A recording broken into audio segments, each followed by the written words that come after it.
such as the subcommittee revision of the implementing rules and regulations of RA 9514, the FAR Code Technical Staff, and the BFP Operational Procedures Manual.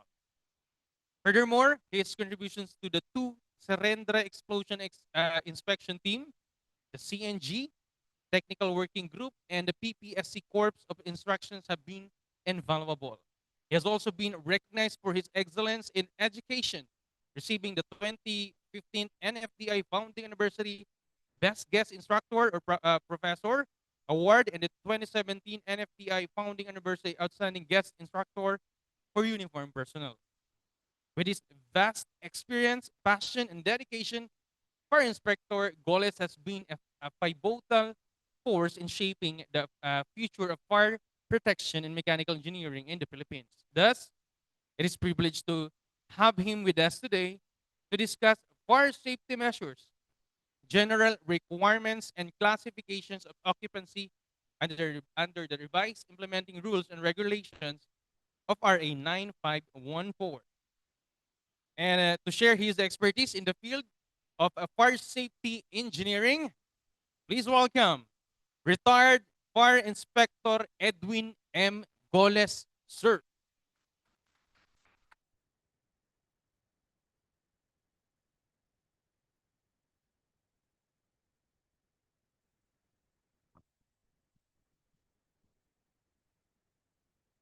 Okay, thank you, Ristik. Ang haba nun ah. Parang tapos na yung lecture eh. Tinapos na yung Ristik. Anyway, ganun talaga eh. Kailangan i-introduce. Kasi para maniwala naman kayo. Kasi sino ba ito nandito sa harap namin? Okay, ano mo pag-usapan natin dito? Pag-usapan natin, paano kumita? Hindi, joke lang. Tama yun. Okay, so si fire code, ewan ko, marami na nagbabasa nito. Kayo na, nabasa mo yung fire code? Mga 5 times. Back to back. Ganun-ganon lang. May dala ba kayong fire code? Wala. Very good. Ibig sabihin, memoryado na natin yung fire code. Hindi, ako nang bahala sa inyo. Puro engineer ba dito? Nerd engine? Ano ba?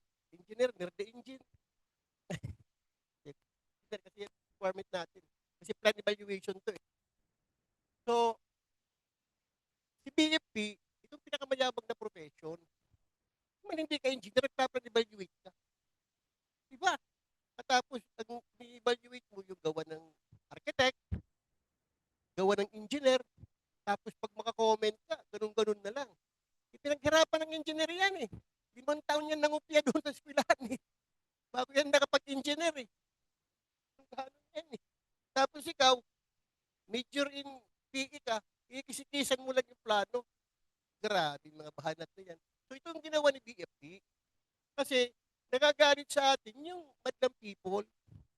Imagine, lahat ng mga engineering, pinagsama-sama ni BFP. Nung mag-inspection ka, anong inspection mo?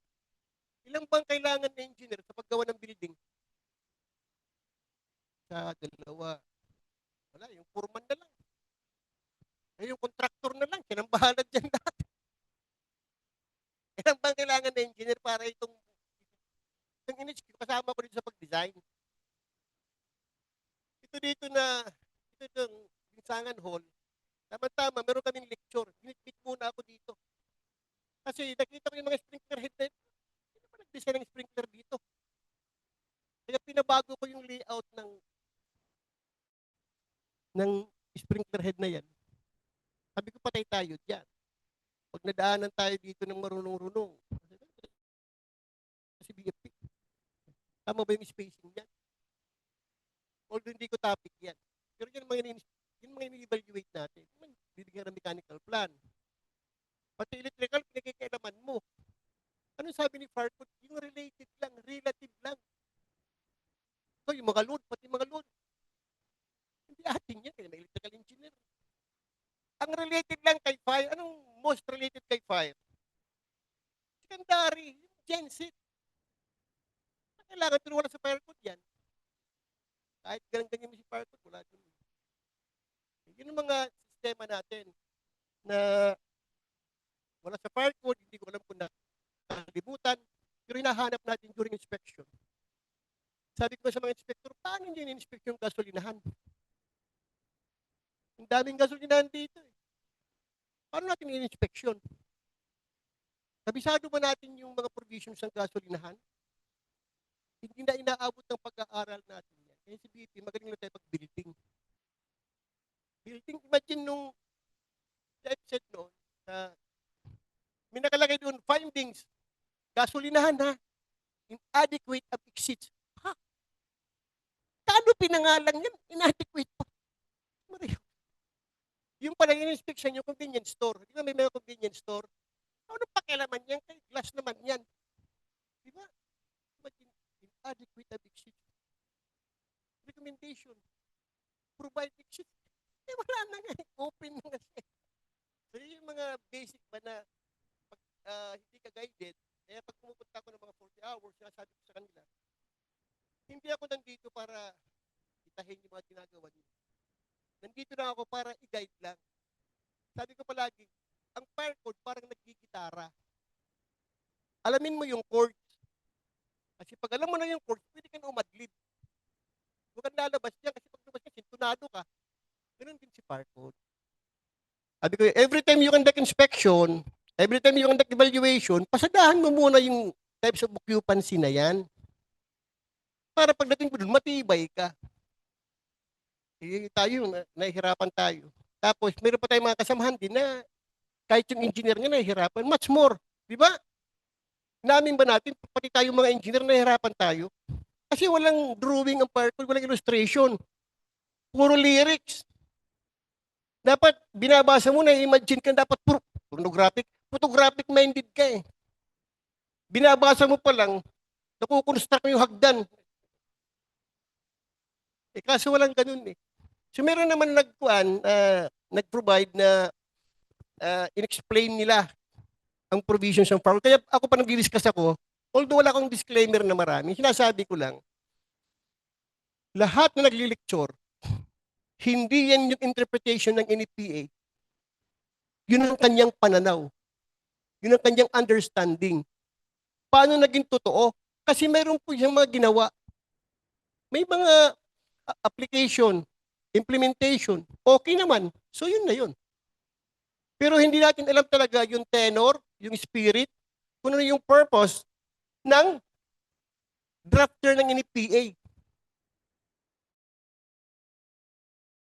Kasi dati, sabi ng mga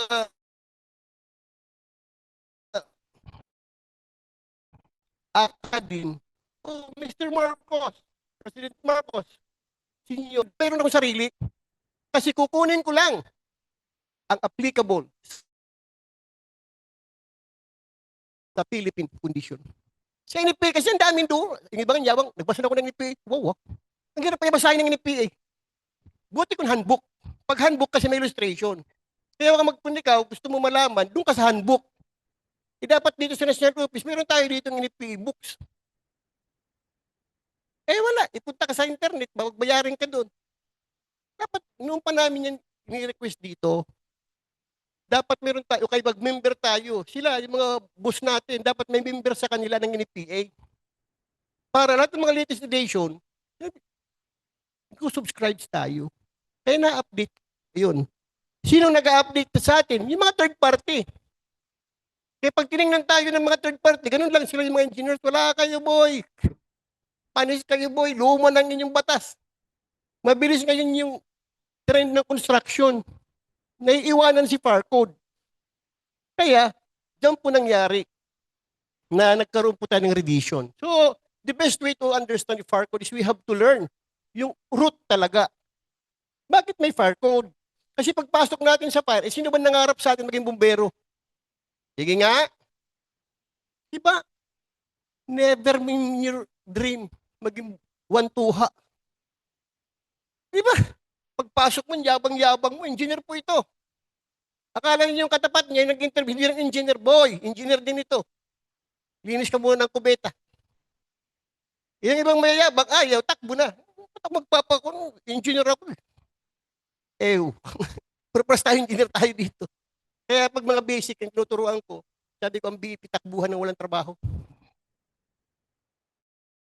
Kasi ang tawag sa atin noon, second class citizen. And first class mga police. First class police. Apply ka sa police, hindi ako tinanggap, sa BEP na lang. Wow. Di ba? Nag-apply ako. Nung ako sa BEP, pang BEP lang ata ako. Ata. Di ba? Itong matalino na profession sa Tri-Bureau. Pag nagbabasa ka ng plano, hindi ka engineer. Kasi ka makahanap ng ganun. Pwede ba yung sa LTO? Magmamaniho ka, di ka marunong mag-drive. Ito ang BEP, friendly. Tayong friendly na agency of the government. Why? Start pa lang ng kanyang, pag-construct pa lang ng business. Pag-a-apply pa lang, inaasikaso na natin. Yung plano mo, ito po. During construction, dapat ganito. Hanggang matapos, sila ng insurance. So sa ibang agency, meron bang ganon? Punta ka sa LTO, ay, kaibigan ka doon pag nag-apply ka ng lisensya. Pero pag pakalat-kalat ka sa daan, huhuliin ka noon. Hindi ka tutulungan doon. Kukutungan ka pa eh. Pero si BEP nandun. Hanggang nag-intentional. Puro accidental yan. Huwag lang may patay. Pag may patay, hugas ka may kaya, yari ka dyan, boy. Pero kung walang patay, may mga emisaryo yan, sir. Mga bulong-bulong yan, bulong-bulong. Mga manggagamot, bulong ka ng bulong.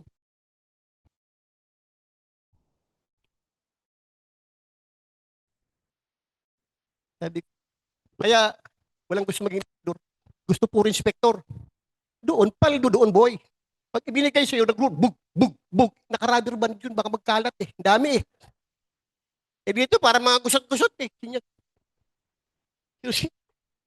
Mas maganda, wala ng liability. Sunog na eh. Eh dito, ikaw nag-inspection. Pinikitan mo, pinirmahan mo. Tayo nasunog. Diyos, Pinoon sa... Grabe yung dasal mo ba? Grabe yung dasal mo dito. Kaya yan ang pagkakaiba sa investigation. Kaya ako, hindi ako nag-inspection talaga. Sa investigation lang ako.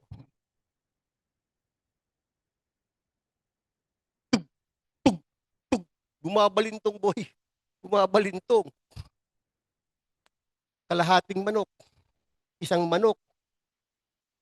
Di ba? Eh dito, magkalahating manok ka ito, dahil mong bibigyan. Doon kayo lang. Pero kwento lang, ha?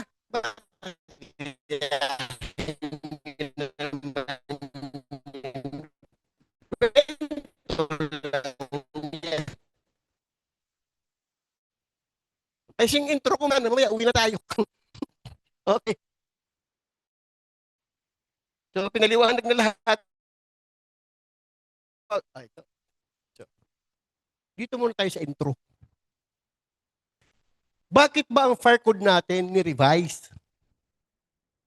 Sabi nga namin noon, hindi ko pa naintindihan yung 9514, yung old IRR, ni-revise na naman. Ano bang nag-trigger dyan? Dito po. Di ba, kadalasan sa atin, pag may nag-aaway ng mga establishment, si BEP, dinadamay. Di ba? Kaya, dati yung active pa ako, pag ang pinag-uusapan ownership, reklamo, pinupuntahan natin yan kasi pag yung pinuntahan, 8-8 ka. Pero pagdating doon, tinatapat ko na yung may-ari. Alam mo sir, ma'am, si BEP, no jurisdiction when it comes to ownership. Kasi sabi ni Farcod, the lessee, the owner, the lessor, kung sinong maabutan natin doon, siya yung liable. Kaya kung pag-usapan natin ownership, ay wala kami dyan. Yan. May dalawang company, mga LPG, ito nag-aaway. Kaya started from the alleged violation of Petronas Energy Philippines. So nakita kayo ang usapin, umabot sa DILG. Kaya sabi ni DILG, tingnan nyo nga yung provisions ng LPG sa Fire Code. Anong provision sa Fire Code ng LPG? Nasaan siyang parte? Section 10.3, 0.7, 0.8. Kasi ang Fire Code, dalawang part po. Yung unang parte ay yung main law. Ang power ng IRR, Section 7 ng main law. Kaya binigyan tayo ng karapatan mag-inspection is because of Section 7 ng main law. Yun ang pinirmahan ni Speaker of the House, Senate President, saka ni President Gloria. So, naging batas. Ang part 2, di napirmahan na. Sabi ngayon ni Congress, o ito DILG, nandito na yung fire code ninyo. So, si main law, hindi yan may implement. Kailangan mo ng IRR. Kaya tayong gumawa dyan. Kasama ang yung lingkod paggawa dyan. 2004 pa lang, pinag-aaralan namin si 1185 kung paano natin babaguhin. Yung fine natin na 50,000, dahil yung kalilipat-lipat yan. Kasi ang ginawa ng iba, sila nakahanap ng congressman na mag-o-author, na mag-dalabi sa plenary. Sa katatype-type, nabura yung isang zero. Dapat kalahating milyon yan. Naging 50 million na lang. Ngayon, pwede baguhin kasi yung nakalagay kay main law. Okay. So ito yung ating IRR. Ilang rule siya? Rule 15. Hanggang rule 15 ba tayo? Rule 14 lang. Rule 1, interpretation. Rule 2, ano yung rule 2? Coverage. Rule 3, classification of occupancy. Rule 4, ang power ng fire chief. Rule 5, yung kanyang committee. Rule 6, ito yung mga COC, certificate of competency ng volunteer, ng brigada, ng practitioners. Rule 7, assistance with other government agency. Ang pinaka-unin, LGU. Rule 8, qualification ng mga enforcers. Ilang enforcers meron tayo? 3 po. Chief FSS. Ang chief FSS should be an engineer.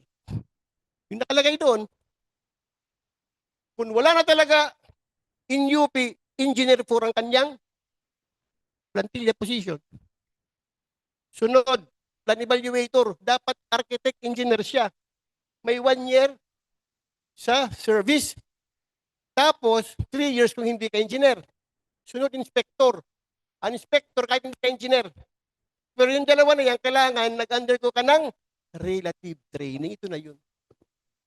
Kaya kahit GLC ka, hindi ka pa rin pwede mag-inspection. Kasi dapat mag-40 hours ka muna. Yan ginagawa ngayon, dahil wala tayong budget, lahat ng mga city, sila nilang nagpa-40 hours. Local ang tawag doon, local. Rule 9. Diyan nag-i-start ang trabaho ni BFP. Andyan yung mga documentary requirements natin lahat. Rule 10, main event. This is composed of 5 chapters. Ang kanyang page, from page 29 hanggang 331. Iman yung nagbibilang ka pa lang, 29, 30, 31, 30. Hanggang umabot ka ng 331, tulog ka na, boy. Tapos pag binasa mo, ang gulo ni fire code. Kasi si fire code may technique. May technique. Rule 10, 5 chapter. Chapter 1, coverage. Chapter 2, fire safety in building, structures, and facilities.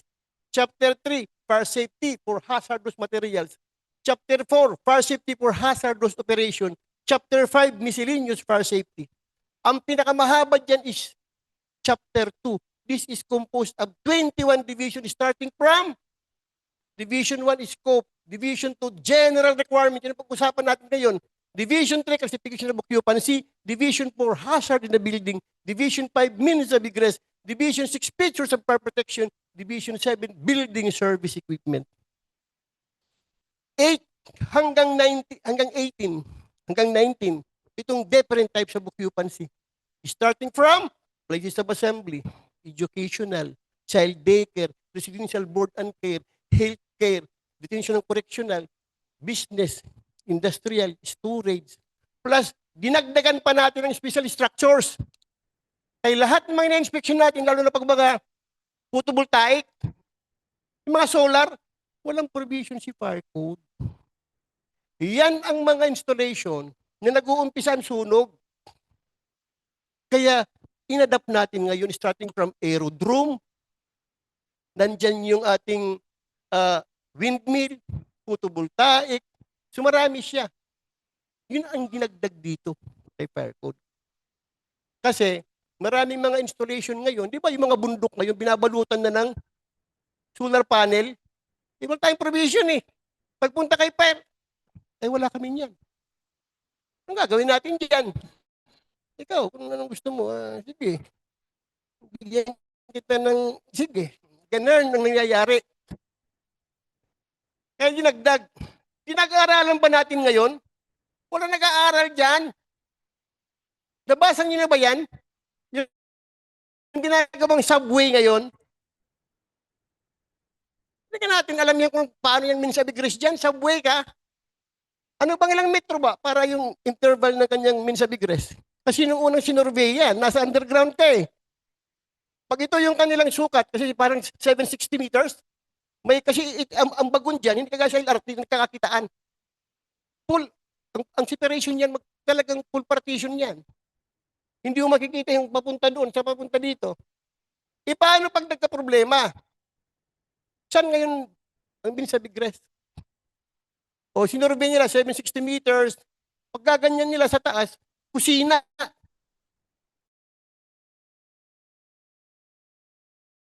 Magiging kikain. Minsan kubeta. Pwede mag-CR muna ako. So walang nangyari. Sabi naman ng JICA, walang problema yan. Kasi ang aming mga bagon ay protected. Ayun, ayun kung anong nangyari dyan. Kung naprubahan nila yan. Okay? So yun yung ating Rule 10. So mahaba yan. Chapter 3 niya ay yung hazardous materials. Ito ang katapat natin, ang inahanap natin dyan ay yung SDS. Yun yung katapat ng ERG ng StarF. Kaso doon rescue. Ito requirement mo. Hindi naman natin alam yung karakter ng mga, alam mo yung karakter ng mga materialis na yan, yung mga hazardous na yan? Ano ba ang flammability, explosivity? Hindi natin alam yan eh. Kailangan mo ng SDS. Chapter 4, hazardous operation. Andyan yung mga dust-producing machines. So sa investigation, ang na-investigahan ko yung dust-producing machine, paggawaan ng plywood sa Valenzuela. Ilan yung patay dyan? 7 on the spot. So, kabisado mo natin yung structure ng, kahit mechanical ka, kabisado ba natin yung component ng dust collector? Paano ba yung dinidesign? Tapos, nandyan din yung building service equipment natin, yung ventilation, na hindi binura ng National Office. Sabi nila, exceeding 1115, structures exceeding 1115, ay dapat may smoke control system ka. E paano pag meron akong roof ventilator, may mga opening ako dyan, required ba ako?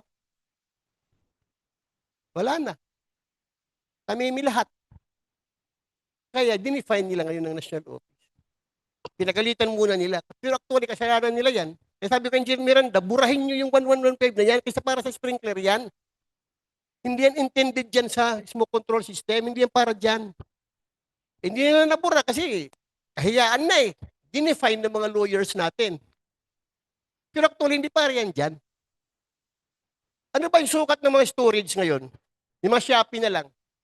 Ano bang ideal ng mga sukat? Di ba mga 1.5 yan, 1.2? Di ba? Eh kung 1.2, 1.5 lang yan, hindi kailangan ng stand pipe. Eh 1.860. Di ba? Problemado ka ngayon. Kaya dapat i-jibe nila yan, yung mga provisions na yan. Okay? Kasi ngayon, magugulang na yung kontraktor. Hindi si Diskaya, hindi sila. Magugulang po. Ang ginagawa nila, pag nagawa ng warehouse, bare lang. Pag in-inspection mo ngayon, sabihin mo, Sir, anong gamit ito? Anong purpose ito? Ay, hindi ko alam, sa uupa. May mga building naman na ang kinakabit ng sprinkler, yung hallway lang, yung corridor lang. Dito wala. Kasi hanap buhay yan ng mga building admin. Pag bumili ka ng unit ngayon,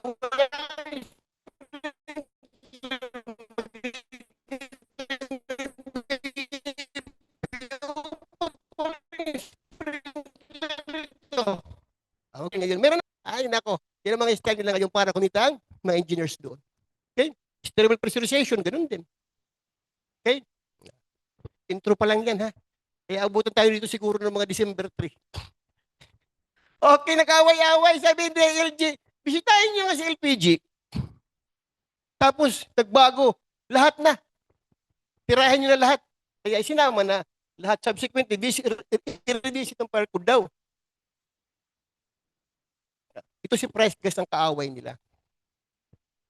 So si Price Gas, it alleged that the Petronas daw has failed to follow the 122 meters. Saan niyo makikita yung mga sukat na yan? Umabot ka sa dulo ng fire code.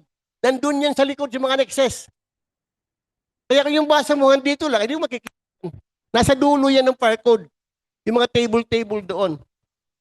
Safety distance required kasi ang kanilang meron ka daw 378,000 liters. You have to follow yung 122 na safety distance requirement. So, si Petronas naman, always says, hindi, compliant kami. Kasi ang kwento dito, sino ba nauna? Sino ba nauna? Yung pako, yung inchik? O yung manok, o itlog? Itong pinag-uusapan dyan. Di ba sa mga feasibility study natin, pag ikaw nagawa ng planta dyan, hindi ka nagdadala ng mga tauhan mo, ng mga empleyado, di ba? Doon ka nag-hire. Sinong kukunin mo doon? Ang kunin mo doon yung matapang. Punta ka sa barangay, sir, sino ba yung mga siga-siga dito? Yan, yung puro mga siga yan. Gagawin mong mga security. Pinasahod mo yung mga gago. Ito, mga adik yan. Kayo, pasisilduhin mo yan. Di ikaw, project manager, kapag punta mo doon, big boss ka na boy. Binihisan mo yung mga gago eh. Tapos sino matatapang doon? Sino ba magtatapang-tapangan doon? Sila na yung pinasahod mo eh. Yan ang feasibility. Ganyan nangyari. Eh, siya pinaka matapang. Yung kamag-anak niya, pwede ka dito tumira. Basta yung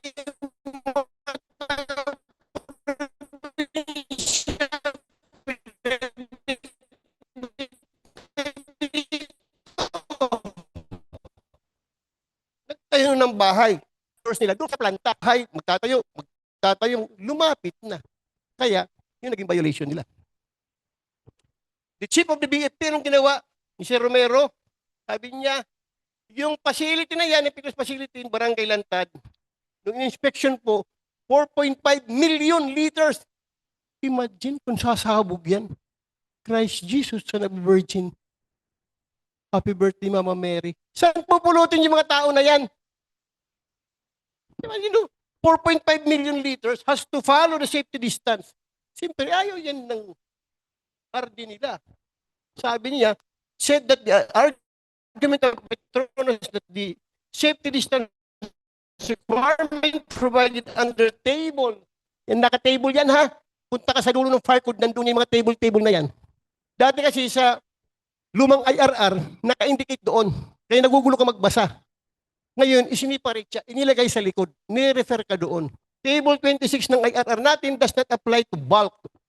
Yun ang kanilang contention. Tapos, pakandak siya ng re-inspection. Ano nangyari sa inspection?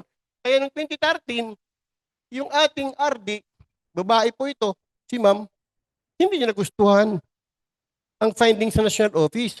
Kaya sabi niya, kahit hindi namin nasunod, kasi may 91 meter, kahit ang sukat lang is 65.5, walang problema yan because meron kaming fire safety analysis.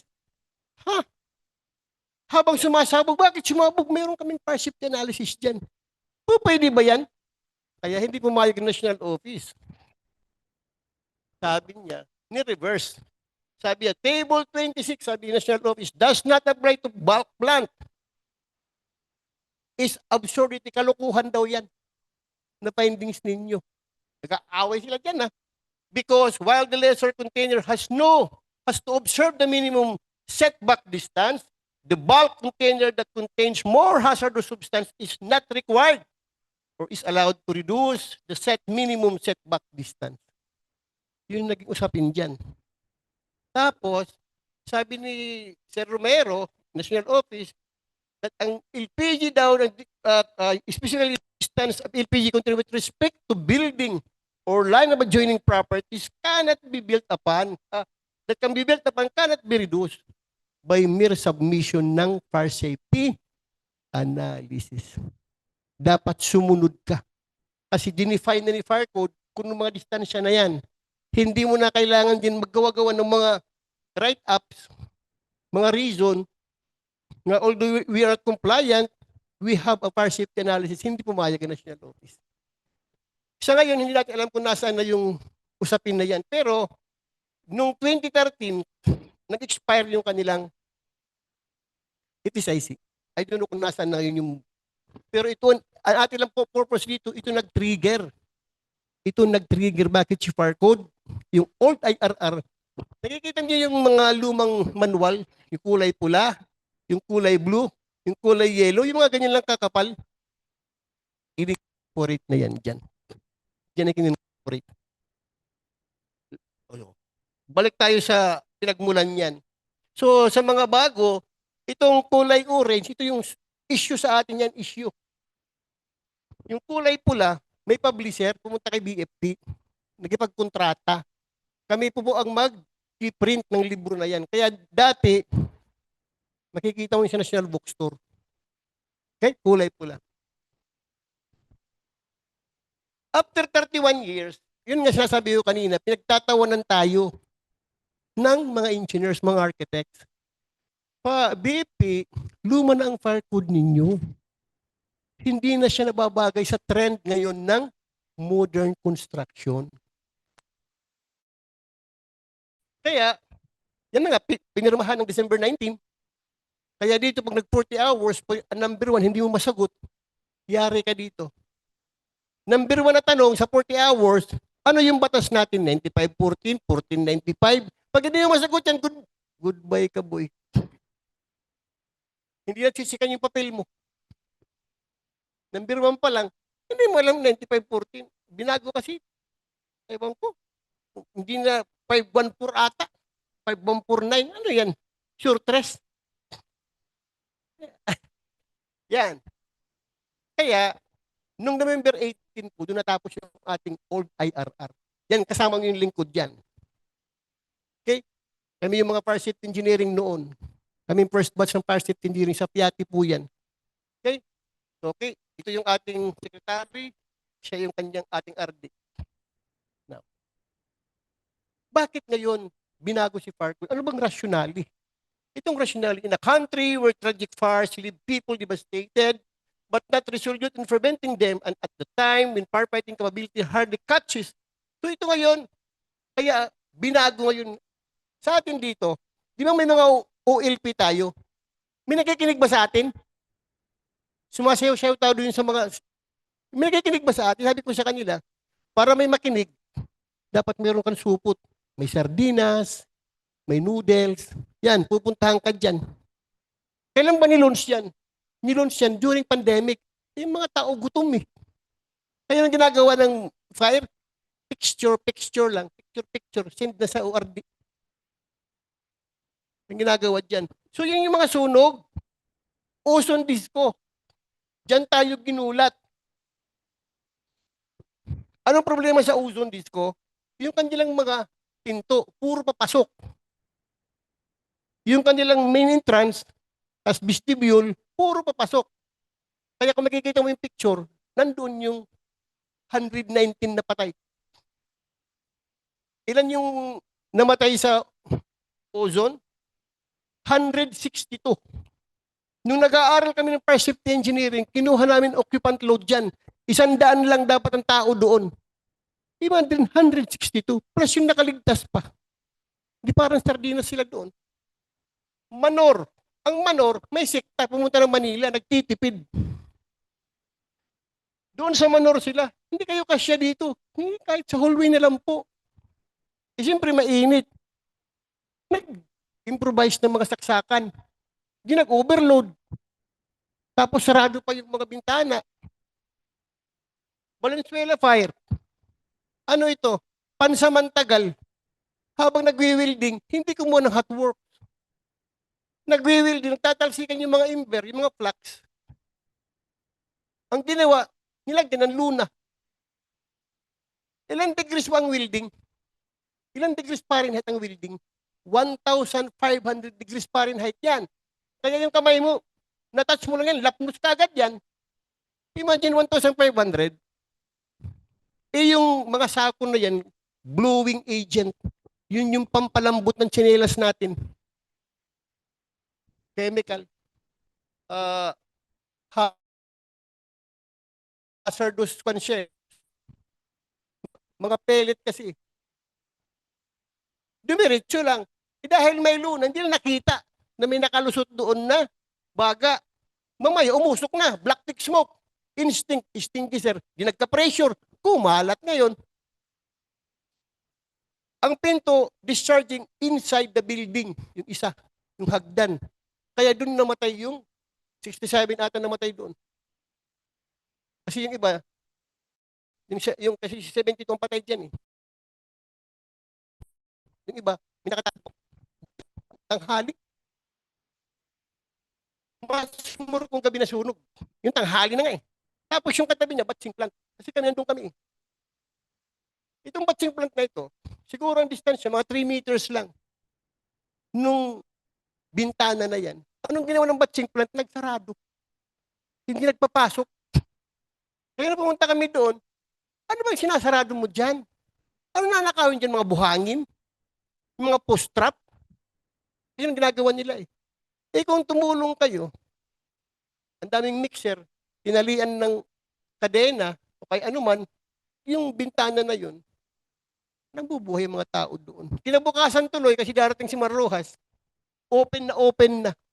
Sabi namin mga investigador, wala na, tapos na.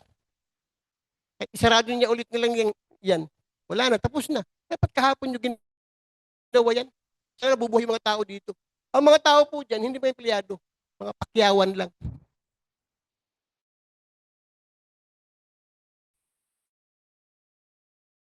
O 3 araw, kasama yan doon. Kasi parang tinawa lang, oy, halika dito. Punta sila doon. Banat, pakyawan, padamihan eh. Padamihan ng babalot na. Ayun. Nung nire-retrieve, kasi nakabundok yan, kanto, nabundok yan. Kasi nung nasunog ka, namatay ka muna. Namatay muna sila bago nasunog. Kung anong itsura mo nung position mo nung nasunog ka, yung position mo. Problema, pag dampot mo yan, mga buto na lang. Kaya ang body bag natin, parang nag-Jollibee ka na lang. Maliliit na, puro buto eh. Tapos yung mga kamag-anak, nakaabang. Hindi naman pwede sa 20, sa'yo na lang. Kasi kailangan pa ni Soko. Anong pinakahuli natin malalaman? Kaya in-examine kayo ng mga dentist natin, yung molar. Yun ang pinakahuli mo. Kahit masunog na daw tayo, explanation nila yan, kahit masunog na tayo, yung molar, yung bagang, yun mag-identify kung sino yan. O isa-isahin pa yun ng Soko. Kaya nagdadasal sila, umiiyak sila, mga picture na lang. Hindi ka pa sigurado, mamaya naitanan lang yun nandun eh. Hindi mo yung mag-anak mo 3 araw, naitanan pala. Kasi hindi mo alam, walang lista yung mga patay doon, sino mga empleyado eh. So, parang ganun nangyari dyan. Ito yung Damas Pilipinas, mga bata, sa Manila po ito. Kaya yung mayroon dong district, pinasok yung Hospicio di San Jose. Ito yung kanyang basihan, pinapa-sprinkler. Di, nagreklamo yung mga madre. Kaya pinuntahan na siya, Sweet Regional, kasama po yung lingkod. Nasa gate pa lang ako, ano bang kailangan mo dito i-require ng sprinkler? 2-story residential. Kailangan mo ng sprinkler? Upo, 13R. Eh kahit ang 13R kasi, kahit pressurized ka lang, pwede na yan, 13R eh. Hindi mo kailangan yung mahal. Sila, sabi nila, pag kami magkabit niyan, hindi mo na kailangan magbayad ng 10% construction tax. 9 million kasi yung kontrata eh. Pero kung sa iba, magbabayad ka. Iyakan yung mga madre ngayon, Christ Jesus, Son of a Virgin, sabi ng mga mother, we are just depending on money from contribution, donations from other country. Yesterday, the Coast Guard was here. They donated sacks of rice, bottled water, noodles. They also, the Philippine Army, they also donated sacks of rice. Here comes the BEP requiring us to install Sabi ko, tanga naman, dapat si BFP pumunta doon, bigyan ng mga extinguisher. Ito, sister, mga extinguisher po. Jesus Maria, si pa nangyari. Then, okay, yan, nag-usap yung dalawa sa pare. Usap sila, pare. Bago tayo bumaba, gaw tayong legacy. So, bumubulong ito, pare. Gawa tayong parkour. Baguhin natin yung parkour para meron naman tayong legacy. O sige, pare, tirahin natin. Ayun, kaya binago nila. Pagkatapos ng 10 taon. Ang problema, hindi pa natin naintindihan. Ikaw nga, mag-uumpisa ka pa lang, binago na eh. Magbabasa sana ako eh, binago pa eh. Wala na. Kailan pinirmahan? October 17, 2019. October, November, December, January, February, March. Ano nangyari sa March? Pandemic. Walang inspection. Kaya hindi naramdaman ang revision ni Fire Code. Binago na, nag-pandemic pa. Walang kita lahat. Kasi wala rin kita yung mga establishment. Nagsara eh. Kaya doon na uso. Kasi wala na, hindi mo na, anong unahin mo yung business mo? Hindi ba, tayo noon, wala lang mas, huhulihin ka, di ba? Hindi ka nagpabakuna, huhulihin ka. So wala, hindi sila naramdaman. Ngayon, ano pang rationale ng kanyang revision? Yung mga ramp, yung hospital. Kasi yung hospital noon, pag hospital ka, dapat naka-sprinkle ka lahat. Ang problema mo ngayon, yung inclusion ng hospital, kasama yung birth center, paanakan. Dito sa NCR, okay lang yan kasi magaganda mga birth center. Dito ka sa probinsya, ang mga birth center, mga bahay lang, pa-sprinkler mo, Christ Jesus. So dito, binago nila. Ayan.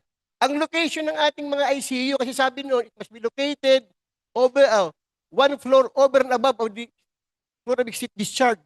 So pwede kayo sa basement, pwede sa second floor.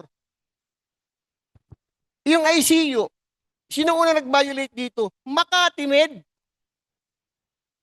Makati Med, hindi binibigyan ni Makati ng PIC. So hindi sila ngayon makapag-renew na international accreditation. Sinong tumawag dyan?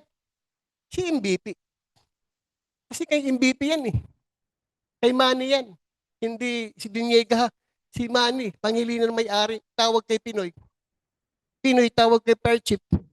Perchip tawag kay RD. RD tawag kay Chief Ipses. Chief Ipsed. Sino man tatawagin ulit? Wala na. Di kami, ni Roda. Kami lang pinakahuli eh. Kaya kami pumunta doon. Alas 5 na ng hapon. Pumunta kami sa Makati. Tinignan namin yung Makati Med. Ganun kalakas. Kaya isa siya na binago. Na yung ICU mo dati, ang ICU niya nasa 4th floor. So violation. Kaya it should be located 1 floor over ng kanyang exit discharge. Over and below. Nakalagay doon. So yan, binago yan. So 5 floors na lang. Ngayon, binago na naman. Hanggang 3rd floor na lang ang ramp. Sunod yan, wala na sigurong ramp. Puro rapil na lang.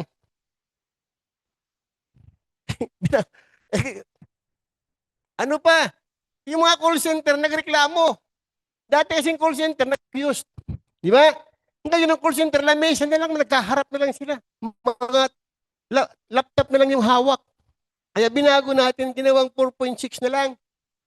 Basta, ang nakalagay doon ay concentrated. Kaya pag nag-inspection ka, pag nag-evaluate ka, tingnan mo, ano ba ito purpose? BPU ba ito? Concentrated ba ito? Gagamitin mo yung occupancy factor na 4.6. Ano pa? Yung nagdagdag na nga. Child daycare, residential board and care. Ano ang pagkakaiba ng dalawang manipis ang pagkakaiba niyan?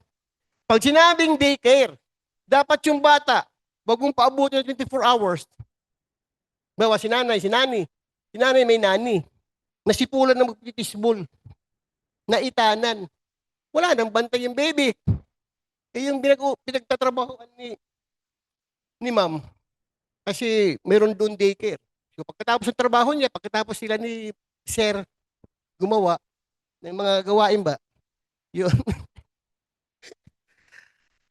Kukunin niya si baby.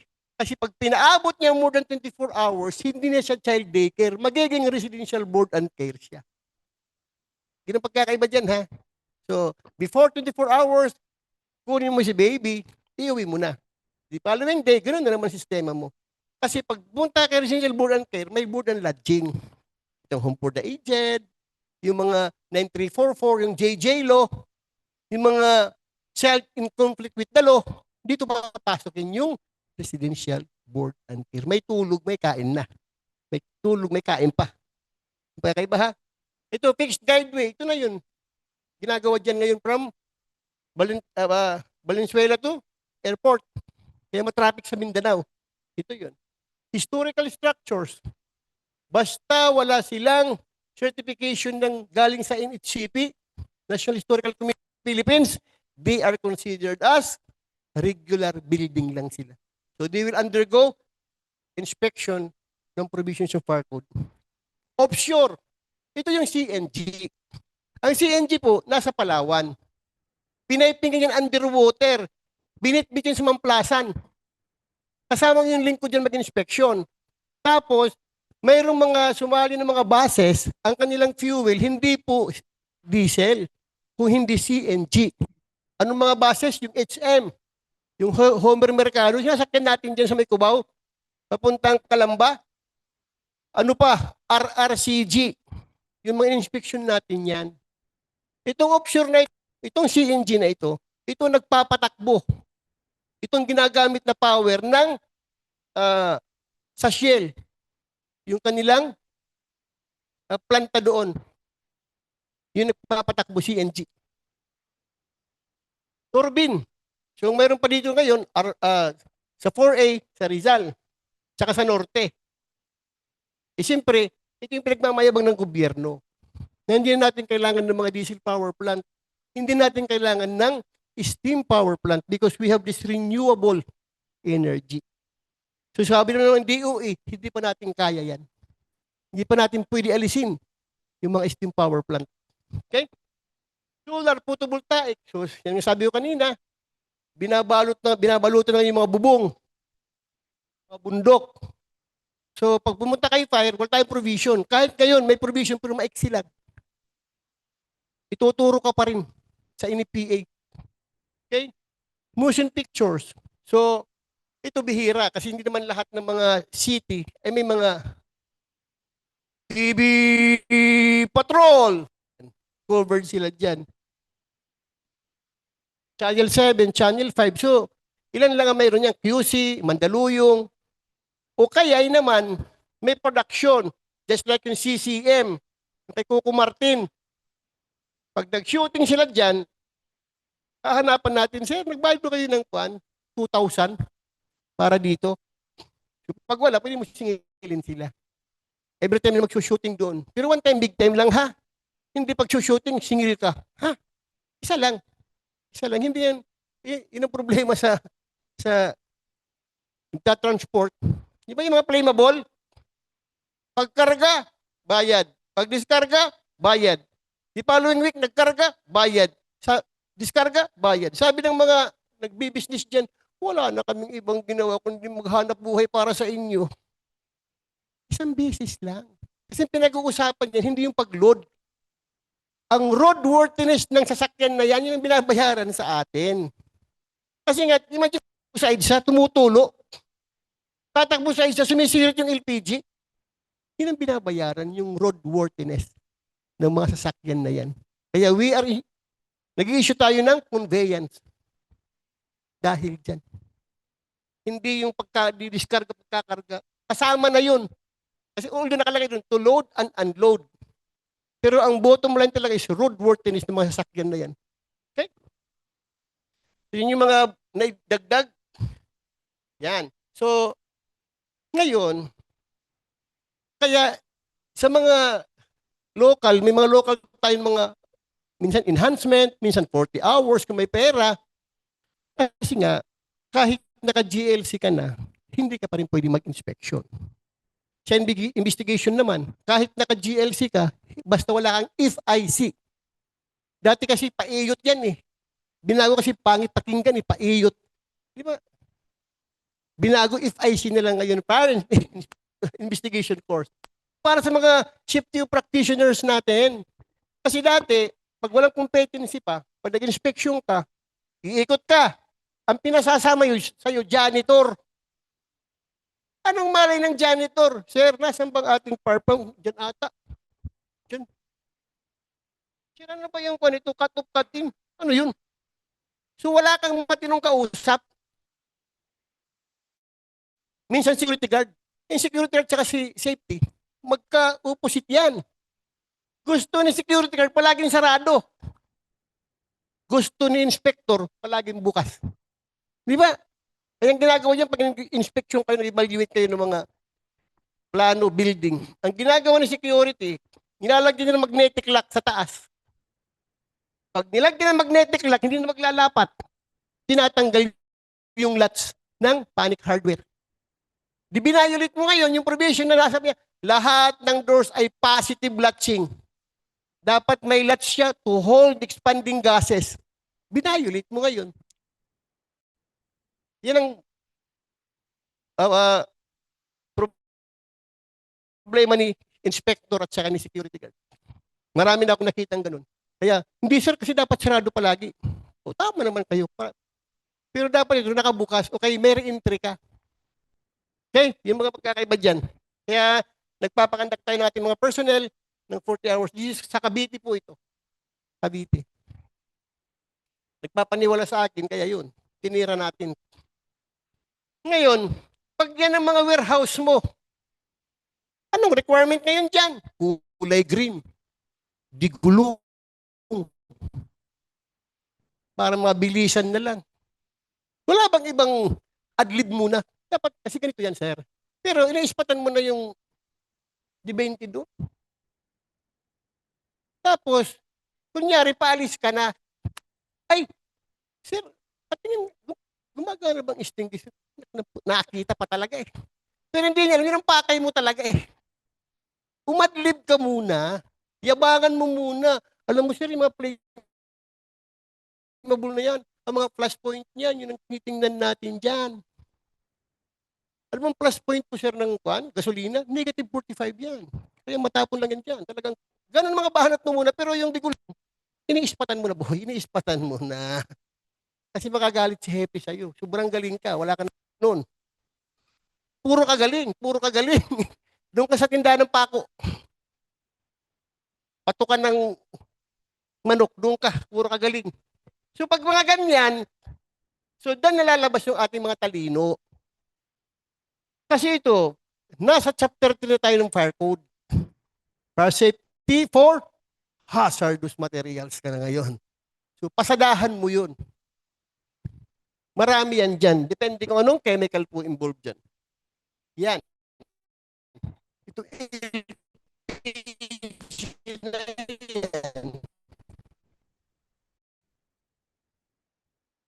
ba yung kailangan natin dyan? Ano sabi?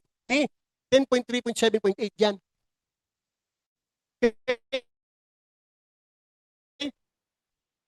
So, enclosed. Kasi ayaw natin na yung LPG gas ay nag-accumulate. Kaya, pag nagkalit dyan, true and true lang, walang concentration. Kasi kailangan, bago siya mag-explode, may tinatawag na air-fuel ratio. Pag tulin, hindi tulin na mabilis ha, kunti lang ang concentration, hindi sasabog. Pag too rich naman, hindi rin sasabog. Dapat yung equilibrium siya. Nandiyon yung kanyang air-fuel ratio. Saka sasabog yan. Nagagamit natin yan during investigation. Yun ang ginamit ko po nung sumabog yung laundry. Laundry shop. Kasi ayaw tanggapin dito sa National Office yung report. Kasi puro mema. Ang gusto dito, may computation. O sino marunong mag-compute niyan? Di tayo pa rin, mga engineers.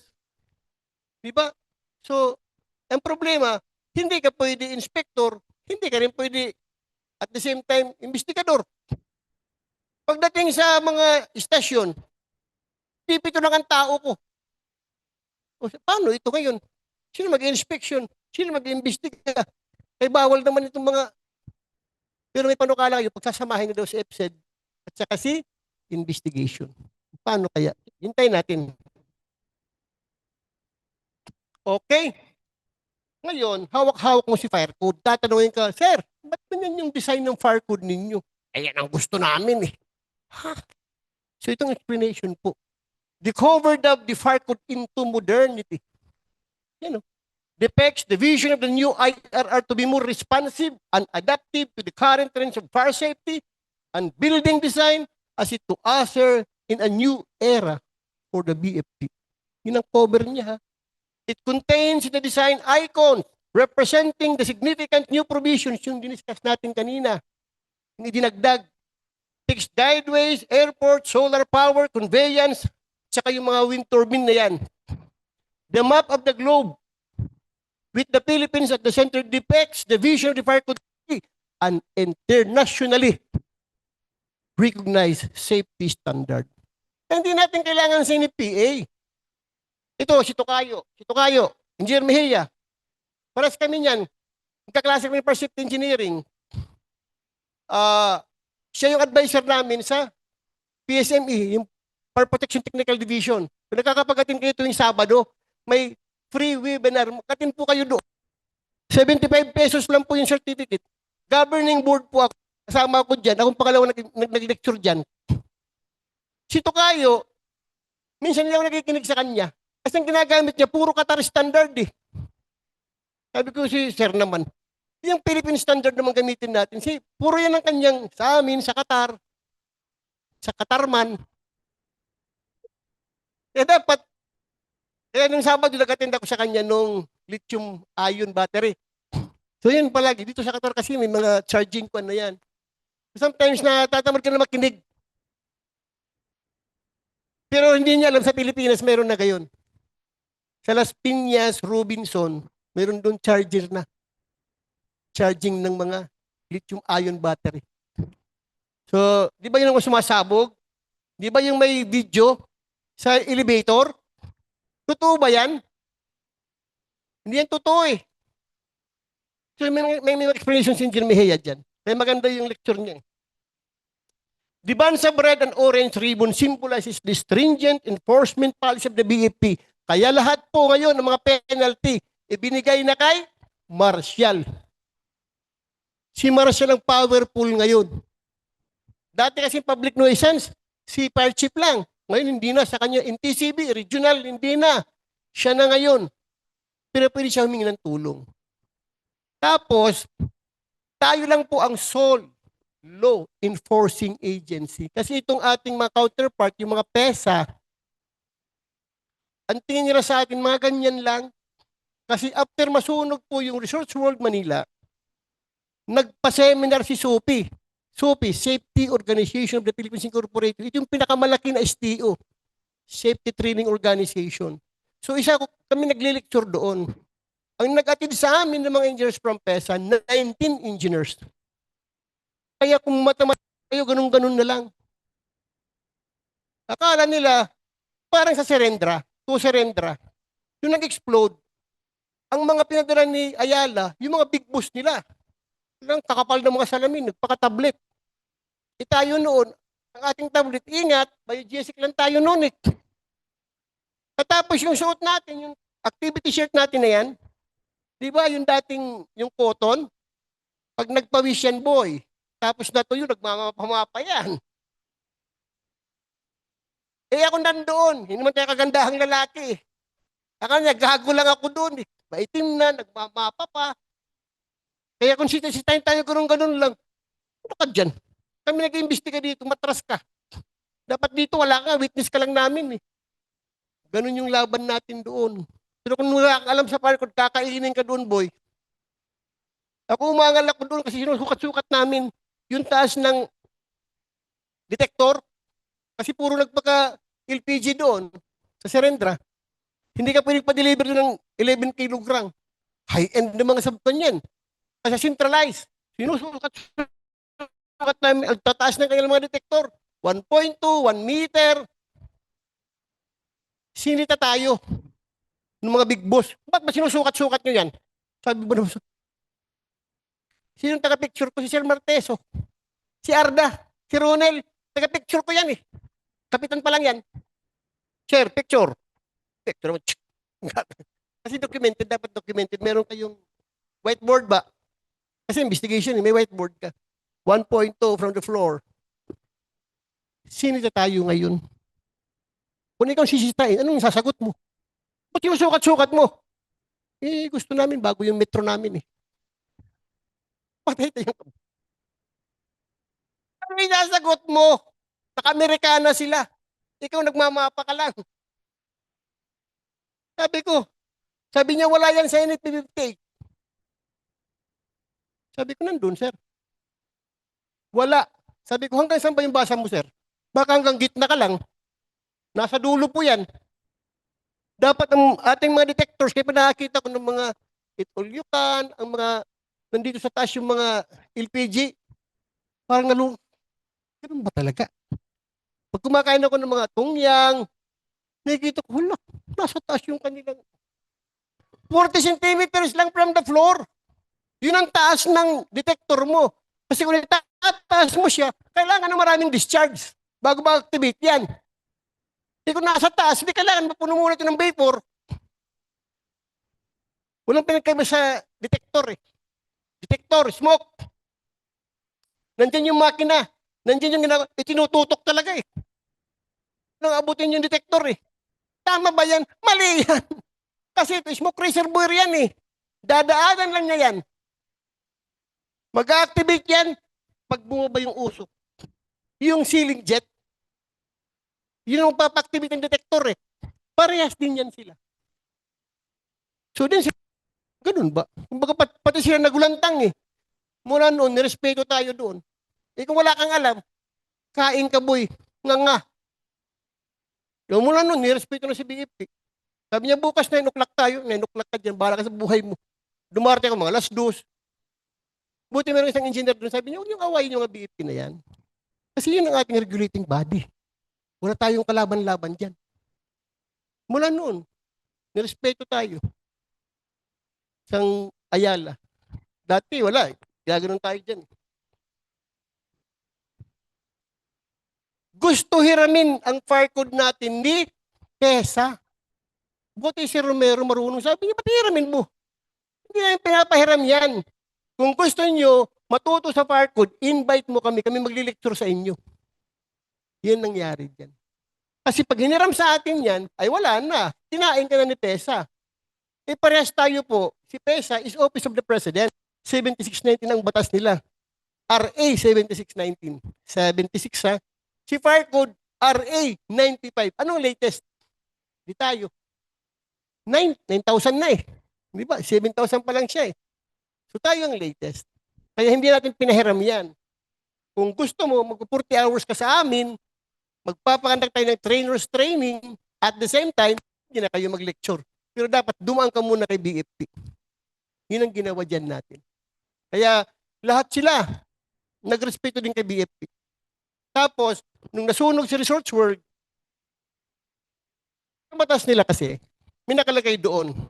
Yung main law ha, PESA shall maintain its firefighting force. Main law yan. Pagdating sa IRR nila, sinabi niya doon, PESA shall adopt the newly constituted Fire Code of the Philippines. Anong sabi ng DOJ? Ultra vires ka. Nilampasan mo yung inyong power, yung jurisdiction mo. Hindi ka mag-i-inspection. Ang mag-i-inspection si BFP. Dahil may respeto tayo, ang ginawa ngayon, nag-joint. Di ba joint na ngayon? Doon lumabas yan. Na-inspection sa mga PESA registered enterprises ay joint na po. Doon nagsimula yan. Di ba mas maganda mag-aral ng fire code kung alam mo yung origin, kung saan nanggaling? Pag alam mo na, ito yung fire code pala, doon ka na ngayon mag-i-start. Di ba kasi nagmamadali, may lakad. Nagbabasa, different types of occupancy kaagad. Eh pagdating sa door, ituturo siya, yung mga pinto shall be in accordance sa section 2.10.5.3. Hala. Ang hagdan should be in accordance sa section 10.2.5.4. Balik ka na naman doon. Kaya pag-aaralan natin ngayon, yung general provisions. Ano sabi ng batas? Kung sinasabi ng general provision, i-apply. Pero ang specific provision kung mayroon, doon tayo sa specific provision. Sabi palagi, kung walang binabanggit, except, sabi yung nakalagay palagi, except yung binabanggit siya ng specific occupancy. Yun ang susundin natin. Ang fire code, dapat ang alamin mo lang, ay yung chapter 2. From division 1 to division 7. Pagkabisado mo yan, tumunta pa yan sa chapter 3, chapter 4, nag-miscellaneous pa yan. Lahat ng pinto preparation 122. Kaya meron ibang iba, sabi nila, hindi ko pa nababasa yung fire code, yung IRR.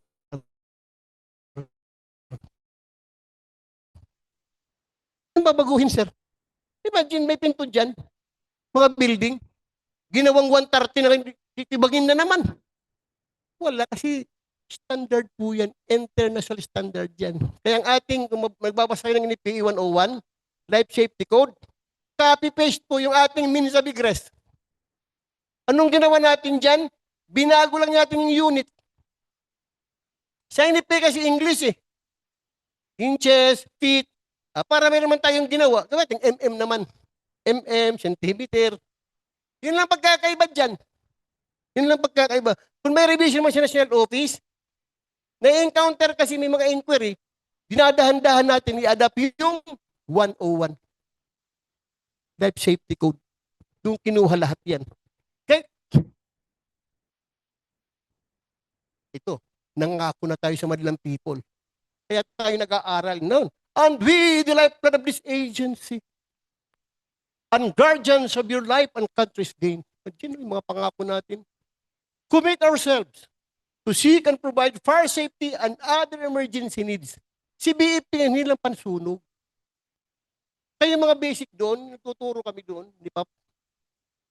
Pagod na pagod yung mga PSBRC doon, PSBRC. Pagod na pagod. Sabi ni Civil Service, kayong gumawa niyan. Ginaligan nyo lahat eh. Ang trabaho natin doon, 3 lang. Investigation, firefighting operation, inspection. Ginalingan natin, pati OCD, di ba? Disaster, rescue, EMS. Member kasi ako niyan dati. Ang gusto lang ni BEP noon. Kaya meron tayong EMS, meron tayong rescue, yung ating SRU noon. Kasi for BEP consumption only. Na once nag-responde ka, hindi mo na kailangan hintayin si Red Cross. Kasi meron ka ng, ginalingan natin masyado. Gusto natin may sarili tayo. Hala, sige, nahulog lang na aso. Pusa, rescue ka boy, rescue. Mayroon na in love doon, gusto magpakamatay. Tayo lang may kwan eh. Yung balon, andun ka na naman. Kaya ang training mo sa NFTA ngayon, may rapil ka, di ba? May firefighting operation ka, meron ka ba yung, ano ba yan, yung CPR? Busy ka, boy. Kaya pagdating sa classroom, pag nahanginan, lugto. Talagang nakaganon na eh. Kaya yung ginawa ko, okay, para everybody happy ha, dito, tulog muna kayo. Dito, malagihay. Yung ganun ka lang muna. Dito, makinig po, makinig. After 1 hour, palit naman, tulog kayo. Pati sila natatawa eh. Sabi ko, ginawa yung tranquilizer yung boses ko eh. Pag umpisa ko, umpisa din sila eh. Anak ng baka. Ay, pagod na pagod, nakakaaman. Pagod na pagod, imagine, may tali. Di ba, andahin mo, nakakumbat ka pa na. Ganoon na maglakad eh. Diyos ko. Wala na, ginalingan masyado. Dati, 3 lang ang trabaho ni BP. Nalugi ba si BEP? Hindi naman ah. Umudlad ba? Hindi rin umunlad. Ewan ko ngayon kung umunlad. Pagod na pagod. Nakakawa mga tawa naman. Magkano yung babayaran mo dun sa kantin? Kasi bawal ka bumili ng baldi sa labas. Very good. Sabi ni Don Julio, very good. Expand our services. Reach by making ourselves available beyond office hours. Kaya kahit duty ka, o kahit off ka, parang duty ka din. Needed by engaging in project activities that will make services easily available. Return value of your money and paid taxes by raising the quality of our services through continuous development of our people, ito na yun. Kaya nag-aaral tayo dito. Para meron tayong iharap dun sa mga galing, mga counterpart natin. Of course, and other resources, value your views, suggestion, and contribution, and embody all this in our day-to-day affairs and interaction with for one reason. Yun ang pangako natin, that is you. Kaya, ang mga tao, pag si BPN dumarating, nagpapalakpakan. Pero pag pulis ang dumarating, nagtatago lahat. Di ba? Si BPN ay masisib po yung aming mga ari-arian. Tutulong yung mga tao. Pag pulis, tutulong ba sila maghanap ng criminal doon? Patay ka, boy, baka maturo ka. Ito kasama ito, dampot ka, boy. Dampot ka. Kaya pagdating ng mga pulis, takbuhan. Pero si BFP, tumutulong sa atin. Di ba? Tutulungan tayo maglay ng hose. Habang sila ay nagluluting, tayo naman ay nagpa-firefighting. Tumutulong talaga. Very good talaga. Ay, nako. Yan. Yan ang pangako ni Fire Chief.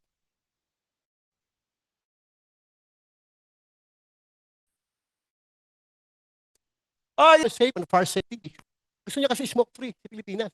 Let us continue mindful on how their actions can contribute to fire safety. Ayun, pinalitan si Sir. Walang sinabi si Sir Imbang. Sabi niya, tahimik lang ako. Basta kung anong sinabi mo, doon ako. Ngayon, nakita ni pumalit. Kasi pag nag-uusap-usap, nagmi-meeting, sabi ng taga Manila, sa amin kasi sa Manila, hindi sarili kayong fire code.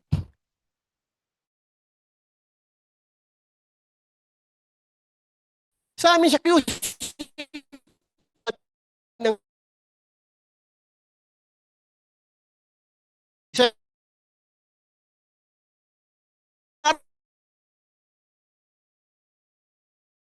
pareha-parehas ang ating interpretation ng fire code.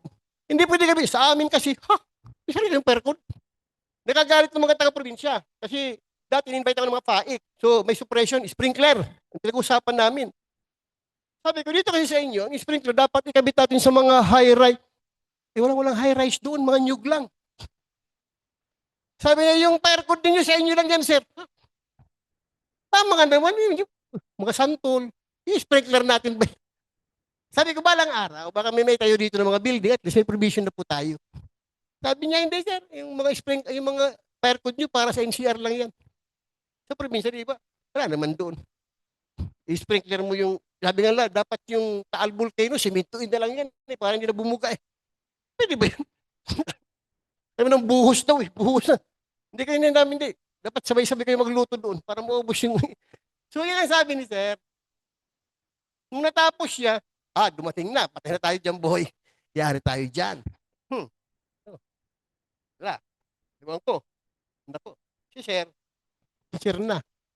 And kung tawagin siya dati, UIC, Officer in Confused. Hindi ka pwede mag-reassign. Hindi ka pwede mag-designate. Hindi ka pwede mag-appoint. Anong ko dito? Kaya, confused si sir. Buti na lang, dumating yung panahon, in-appoint na talaga siya. Very good na. Pagka-appoint siya kanya, punta siya ng Makati. Punta ng Makati, nag-condon. Bayan, tayo dyan, boy. Ay, nako. Wala. Mareho siya. Pero huwag na natin pag-usapan yan. Ayan. Yun ang explanation nila. Pinabasa sa akin yan. Pare, basahin mo nga muna. Sabi ko, explanation nyo, tama naman yan. Pero hindi tatanggapin yan. Siyang secretary siya eh. Kaya yung sinabi niya, yun na yun. Pero yan ang explanation nila. Kasi nire-require sila mag-submit. Yan. Ito na. Mga ganyan. He warned anyone involved in padding contract. Nandiyan na. Ang dami mga problema natin ngayon. Mga abangers, yari kayo dyan. Hindi kasama yan. Dito tayo, wag na yun. Dito tayo. Sunog. Dito tayo ka-general. Yan. Bumili ka. Yan. Dito tayo ka-general. Kaya siya ang ating ngayon, ambassador. Yan ang kwento kay BFP. At least ngayon, pwede tayo mag-aral. Alam mo natin yung kwento eh. Ano? Kung wala kang alam dyan, ano ba nangyari? Bakit ba may fire code sa Pilipinas? Di ba? Wala naman, kung hindi ka nakapunta kay fire, hindi mo naman may fire code. Di ba? At least nandito tayo, pinag-aaralan natin yan. So ito yung authority po, Section 7 po, ang nagbibigay sa atin ng karapatan mag-inspection ng main law. Hindi, dapat ganun. Wag yan. Yan. So nandyan sila, sir. Nag-inspection na sila. Anong cover ng Section 7? Inspection. Ilang bang inspection natin? 3 stages. Pre, during, post-inspection. Anong ginagawa sa pre? Ito yung tinatawag na table inspection. Hindi po under the table, ha? Table inspection. Doon yung ka nagpa-plan, evaluate ka ngayon. So, dapat sabi ni Fire Code, sabi ng Rule 8, dapat engineer ka. Pero hindi rin niya nililimit kasi sa ibang probinsya talaga, baka walang engineer doon. So, pwede na yung hindi engineer at least 5 years in service ka. Okay? Pwede ka. Yung sasabi dyan. Tapos, na. So, ito yung mga inspection, occupancy. Si building code, meron din sila occupancy. Pero si BFP, si Fire Code, may sarili po siya. So lahat ng mga problema, lahat ng mga inspection evaluation, ng mga building, structures, and facilities, 3 lang yan, ha? Lahat ay manggagaling po kay Fire Code. Okay? Storage. Ito yung mga sabi, MSDS at SDS, parehas lang po yan, ha? Ang MSDS kasi, yun ang una. Nung GHS, Global Harmonized System, ang pinag-uusapan dyan, labeling. Hindi lahat ng bansa sa buong mundo sumali sa kanila. Kaya meron pa rin mga country na they are using MSDS. Yung iba naman na global harmonized system, sila po ay SDS. Pero parehas lang yung purpose nila. So yan ang enactment clause. O yan, okay na yan. Enactment clause yun. Tapos, yan. Yung ating chapter 3, fire safety for hazardous operation, processes. So yan, yung mga inspection natin dyan. Kung yun ang mga inspection natin, equip ba tayo ng knowledge para dyan? So yun ang mga problema kasi hindi na inaabot. Tingnan mo yung fire code. Ang, ang marumi lang hanggang sa chapter 2. Pag chapter 3 pababa, wala na, malinis na yan. Nakikita mo yan eh. Wala nag-aaral dyan.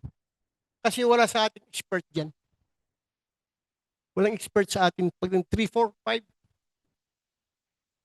Yun. So yung 5, ano yung 5? Miscellaneous fire safety. So ano mga involved dyan? Dyan pumapasok si ECC. Dyan pumapasok si DOE, yung SSC. Dyan pumapasok yan. Na requirement po si it is IC. Tuloy tayo, Kwan, sa pasuyo. Tuloy tayo.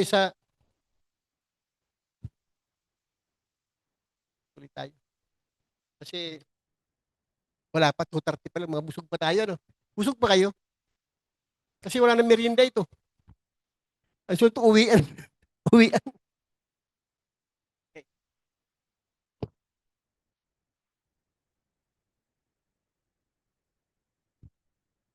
Yan.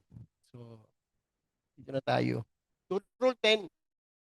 Ang topic ko kasi, sinapchap kasi ito.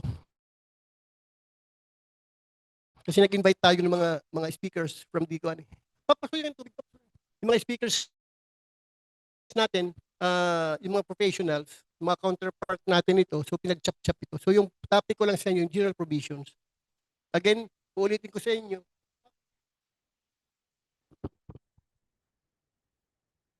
dapat ang pag-aralan nyo sa part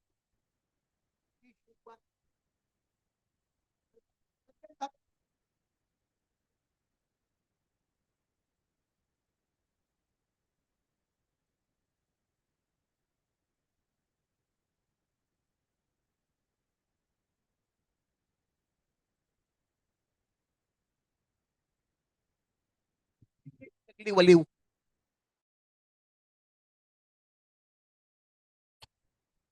Siyempre, private person na tayo ngayon eh.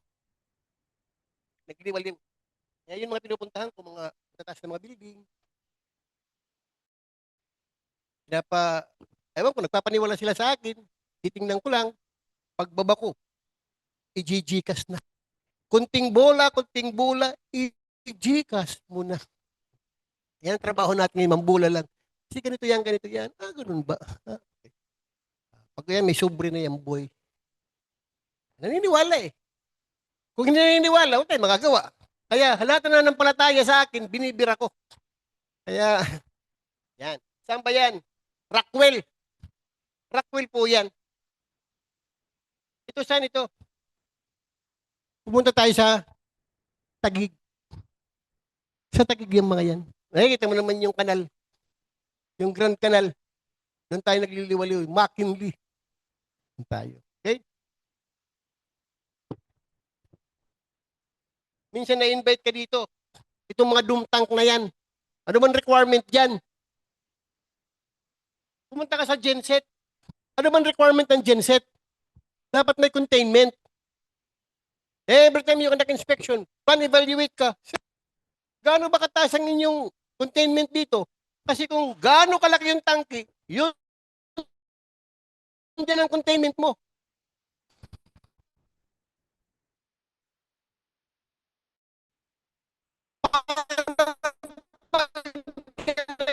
Problema, hindi kakaba. Yan po ay atrium. Anong requirement ng atrium?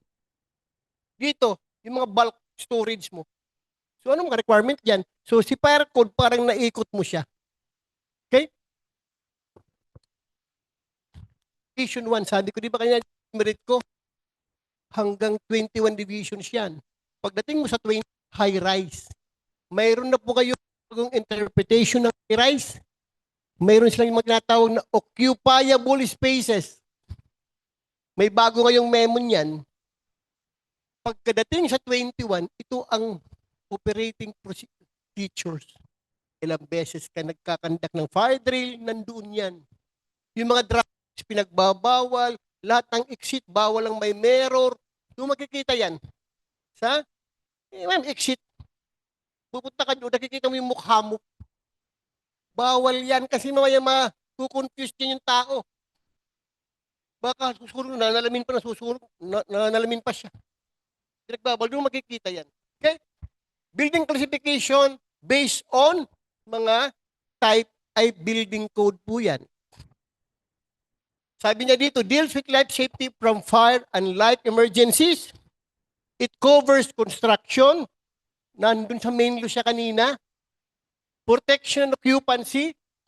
So meron tayong protection to minimize danger to life from fire, smoke, vapor, fumes before buildings are vacated. Pag sinabing protection kasi, meron diyang provision pagdating sa stairs. Pagdating sa vertical opening. Dapat babasahin nyo siya kasama yung conjunction. Kasi yung or at saka yung and, magkaiba po yan. Sabi ng vertical openings, or vertical opening shall be enclosed or protected. Anong kaso yan? That is sentinel. Nasaan si sentinel? Pag naglung ka sa PSS Live, sa EDSA, di ba meron yung 35-story na building? Sentinel building po yan. Pumunta sa QC yan. Nag-a-apply na ng final inspection para sa occupancy permit niya. Hindi inaprubahan ni QC.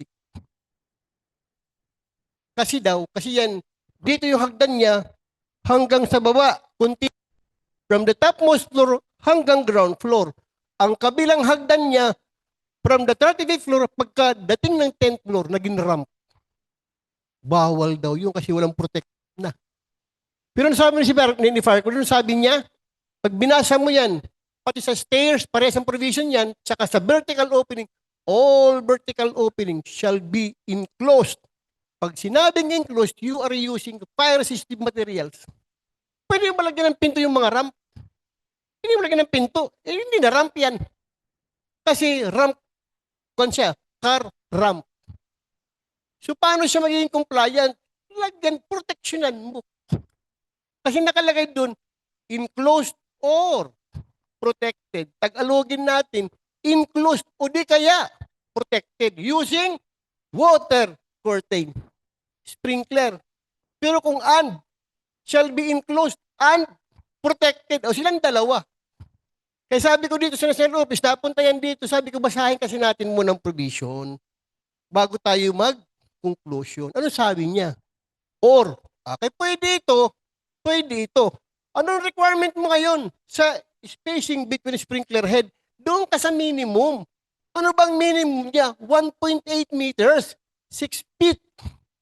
Yung po, tingnan mo yung mga hagdan natin, mga mall. Tingnan mo yung escalator, mga gilid, pinapaikutan siya ng sprinkler head. Ang spacing nila ay 1.8 lang minimum na huwag ka nang lalampas sa 1.8. Why? Magwe-wetting. Magbabanggaan yung pressure. Huwag kang lalampas sa 4.6. Why? Mag-i-steeping. May mga portions na hindi tatamaan ng tubig pag pumutok yan. Doon sa kanyang area of coverage. Kaya, lahat napahiya. Ngayon, ang ginawa dito sa National Office, kasi wala na eh. You are not using the prescribed form daw ng inspection. Patay tayo dyan. Sabi ng QC, hindi namin nakikita. 35 story, hindi nyo makita. Nandyan sa highway. Pinabayaan. Kaya ang construction manager, graduate siya ng Mapua. Matalino. Ano kung matalino ka? Ano nangyari? Giniba nila. Giniba. Naghagdanan sila. Kasi ayaw pumayag ni QC. So, anong ginawa ni Plan Evaluator doon? Kasi, yung ating inspection, 3. Yung during, hindi mo binabalikan, boy. Ang during po, trabaho yun ni Plan Evaluator. Di ba sabi ni Fire Code ng Rule 9? Papasok si inspector ngayon, pag nag-issue si Marshal ng IO for the conduct of final inspection after completion of construction. Doon papasok kayo si inspector. Pero during construction, trabaho yan ni Plan Evaluator. Ang sabi ng during construction, to see to it if all the life and safety appliances are in place. Kaya pumapayag si Plan Evaluator, pag nagpa-plan check siya, kahit may mali, pumapayag siya. Kasi may habol pa siya doon sa as-built plan. Pumapayag siya para tumuloy lang. Pero, ang pagpayag mo, gagamitin mo ngayon ang provision na during construction. Isang paragraph lang po yun. Pero hindi natin, siyempre, si Plan Evaluator, ikaw lang mag-isa, 2 lang kayo. Sa dami ng pinaplan check mo doon, may time ka para bisitahin yung vicinity. Tama ba yung maneuvering ng fire truck within 6 meters radius? Kasama yun sa pag-plan evaluate ninyo. Nasa provision yan na dapat tingnan mo yung 6 meters radius maneuvering ng fire truck para makabalik siya. Yung nakikita ko, punong-puno na eh. Hindi mo na ma-apply dito sa NCR, kaya punong-puno dito. So paano ngayon yung maneuvering ng fire truck during firefighting operations natin? Wala na. Kaya, si bumbero walang tubig kasi hindi naman tayo maka-atras. Kasi nandito si volunteer. Si volunteer, saksak ng saksak kahit saan. Hindi na. Dati kasi, ayan si Sir Juan, radio operator si Sir eh. Sir, di ba radio operator ka dati? Ayan yan sila. Nandun si Sir Normata, ang chief operation yung nagmamando. Ops, diyan ka. Easy ka lang boy. Ngayon wala nagmamando sa firefighting. Saksak doon, saksak dito. Wala na, napuno ng fire truck. Kaya may panukala noon si Juan, si Sir Morales, si More or less, na dapat ang tatakbo lang. Halimbawa, ang sunog na sa Muntinlupa, huwag na yung taga Valenzuela pumunta doon.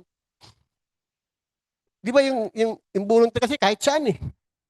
Kung kaya nila tawirin pa yung dagat, responde yan.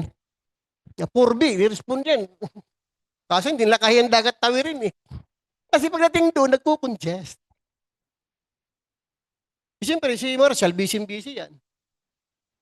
Kaya dati, gustong-gusto kong style ni Flormata, Sir Flormata, yung chief operation ng region. Dating police. Siya nandoon sa gitna. Pasok! Gano, atras! Pasok! So maganda yung flow ng firefighting operations noon. Okay?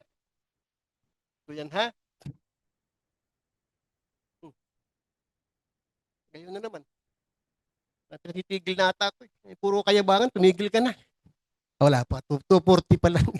Niluluto pa lang yung pansit. Niluluto pa. Maya. Okay. Nothing in this rule is intended to prevent the use of new methods. Atras ka muna isa pa. Atras tayo ng isa. Di ba? Sige. Abante. Abante. Ito. Nothing in this chapter shall be construed to prohibit a better type of design. May mga building, yayamanin sila. Kasi branch sila ng kanilang international sila, company. So kung ano ang standard doon sa US, sa Japan, sa Canada, yun ang ginagamit nilang standard ng kanilang installation ng building, construction ng building. Nakita ngayon ng mga inspector, Sir, hindi ka required ng sprinkler system, ba't ka naglagay? Bawal po yan. Ha? Patatanggal mo. Ito po ang kasagutan dyan. Gusto nila, nothing in this chapter shall construed to prohibit a better type of design, building construction, more exits, or otherwise safer conditions the requirement is specified ng code na ito. Sabi natin, pag 50 or more, hanggang 500, dalawa. Di ba dalawa? 501 to 999, tatlo. 1,000 hanggang taas, apat.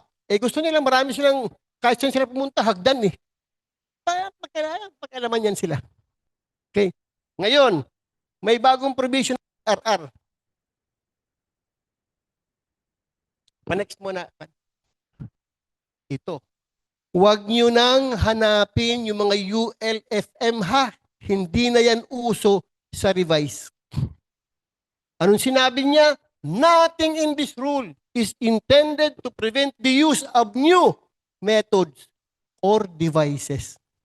Anong requirement? Provided sufficient technical data are submitted to demonstrate that the new method or device is equivalent in quality, strength, fire resistance, effectiveness, durability, and safety to that prescribed by this rule. Hindi na po uso ay yung mga ULFM mo. Kasi nagagalit yung ibang standard. Sabi niya, bakit kayo Pilipinas? Puro kayo NFPA. Meron kaming British standard eh.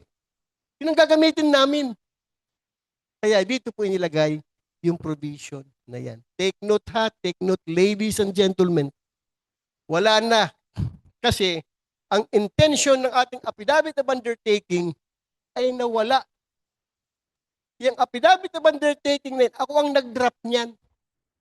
Sinubmit ng region, dinala sa National Office for approval. Ang intention po ng affidavit of undertaking ay para sa sprinkler system only. Hindi yung mga new construction. Affidavit of undertaking, Christ Jesus, Son of a Virgin. Ha? Pinto, ililipat mo lang affidavit of undertaking. Hindi ang intention niya. Kasi, pag in-sprinkler ka, ilang bands ang shipment from US to the Philippines? Yun ang binibigyan natin ng diin. Ngayon, kahit ano na lang, puro affidavit of undertaking. Jesus Maria Josep. Ano ba nangyari? Yun ang uso, di okay na. Mahirap kumontra, yun ang uso ngayon eh. Di sige. Ituloy nyo na. Pero ang intensyon ng affidavit of undertaking is only for purposes for the installation of sprinkler system dahil matagal ang pagbibili ng mga ULFM ng mga pump. Okay? So yun ha, pwede na po. Hanapan sila ng specs. Sige nga, ipakita mo yung sprinkler mo na yan, yung mga fire pump mo yan, ano ba yan? Baka pampuso negro lang yan, ha? Ayun, yun ang magpapaliwanag dyan. Kaya tatanggapin natin yan. Every building or structure, new or old ha? Designed for human occupancy shall be provided with exits.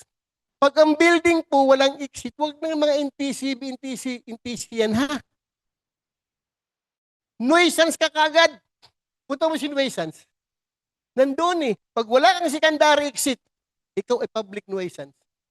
Pero, kung mayroon ka, makitaan ka ng imminent danger, kailangan mo ng 5 na violation. Di ba yung sinasabi ni Code? Kailangan mo ng 5 for you to be declared public nuisance. Imagine, tumalon siya sa Rule 13. Okay? So, dapat ang pinto daw, kasi assembly ang tawag dyan, may kick plate ka, pero hindi required the fire code. May panic hardware ka, ang lapad ng kanyang latch should be 2/3 of the width of the door.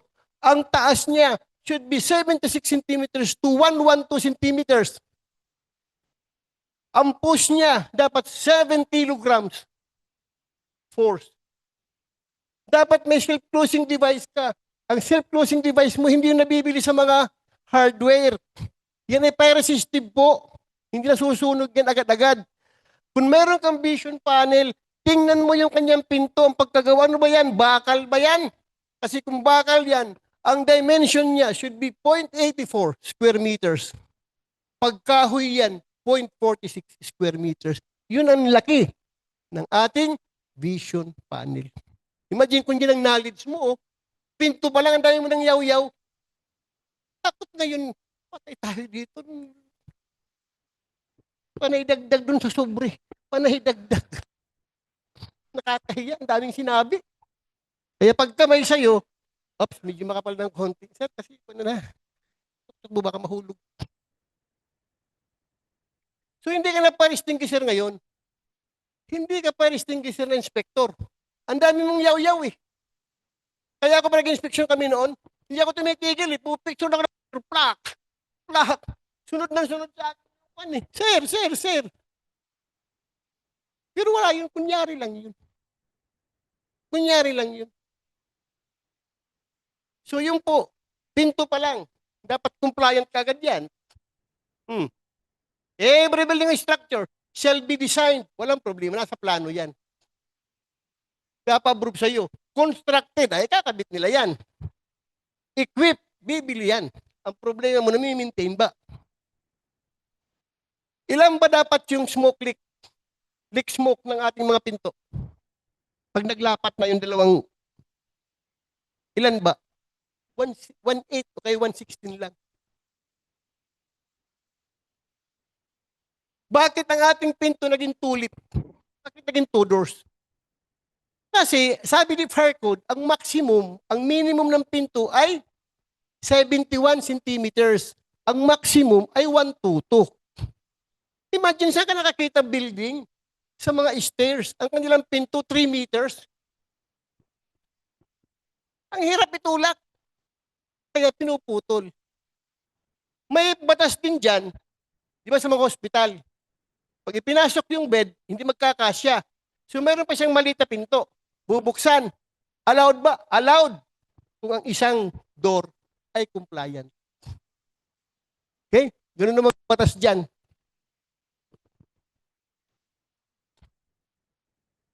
So yan ang ating mga building operated. Kaya tinitingnan natin yung mga lots. Tinutulak-tulak kung gumagana pa. Minsan kasi matigas na. Okay? Every building structure shall be provided with exits of kind. Ang sabi ni fire code, pwede yan. Basta nandyan sa enumeration. Basta permissible exit siya. Kaya sinasampul ko, meron kang 20-story building, vertical ladder, walang enclosure. Pwede ba yan? Sabi ni fire code, hindi yan. Dapat yung kind. Meron kang outside stair, 20-story, walang landing, tuloy-tuloy lang. Walang humpay. Anong nangyari sa MMDA? Di ba napahiya ang MMDA sa Mount Kamuning? Stairway to heaven, oh. Pinutol nila. Tingnan mo si nanay, si inang, kasi squatter ang tapat. Niya eh. Kala mo, dapat may bit-bit pa dito parang nangangaso si nanay. Nangyari dyan. So sabi ni fire code, of kind. So kung may vertical ladder ka, may enclosure. Kung mayroong outside stair, may landing. Regular stair dapat. May handrail. 965 yung taas yung handrail. Tapos ang inyong thread at saka yung kanyang riser, 711 o kay 411. So, makikita yung 411, yung hakbang mo ba? Ang normal, dyan sa hagdan na yan, 711 yan. Normal ang hakbang mo dyan eh. So, ano makikita yung 411? Sa mga overpass. Di ba pag able ka, ang hakbang mo, tagdadalawa eh. Di ba ang bilis mo? Kasi, yung overpass na yan, para sa lahat ng dumadaan dyan.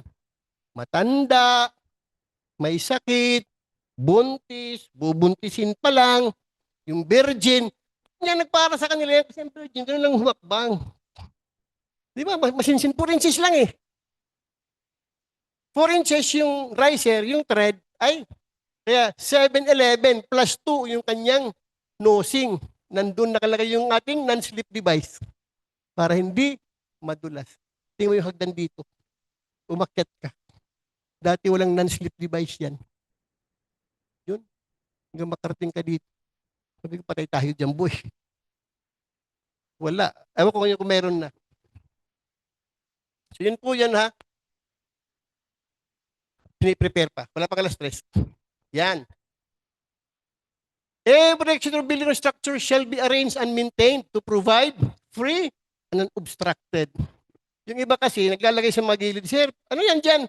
Sir, pansamantagal lang po. So, yung clear width mo nawawala. So, makikita mo yung mama nagagalit. Oh. Yan. Nakapadlock pa. Sabi niya, no lock or fastening device that would prevent escape from the inside of any building shall be installed except, may exception palagi, in mental, yun na yun. Imagine, kulungan. Hindi yan, pwede nakabukas lahat eh. Lalabasan yan eh. So, may exception sila doon. Okay. Sir, yung cementerio, ang fire code para sa mga buhay. Okay. The route to the exit shall be conspicuously marked. Makikita mo, kahit lalo na sa mga kurbada, sa mga angle-angle, dapat nandiyan po lagi.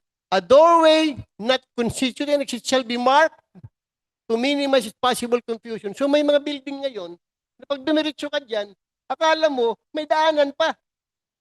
Yun pala, dead end na. Ano bang dead end natin? 6.1 meters.